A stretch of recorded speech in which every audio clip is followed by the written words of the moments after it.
حضرت صلی الله علیه و سلم میگه باری از حضرت جبرئیل سوال کردم مالی لا ارا میکائیل یضحک.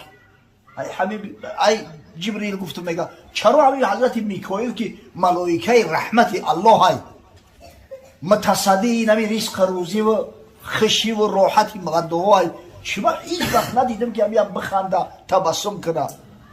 میگه حضرت جبرئیل در جواب گفت ما ضحک میکائیل منذ خلقت النار. ای زمانی که خدای تعالی همین جهنم خلق کرد آتش جهنم دیگه حضرت میکائیل ای ترس نخندیده همون زمان. ملائکه که خداوند ای نور خلقش کرده ای نور ملائکه که یک طرفت العین اسیان هم میکنه این قدر میترسه از جهنم. آخه ما مستحق آتش جهنمیم در قصهش نیستیم پروا نداریم. همین ترس خدا بسیار مهمه. خشوع به حال کسی که در قلب ترس خدا دارد.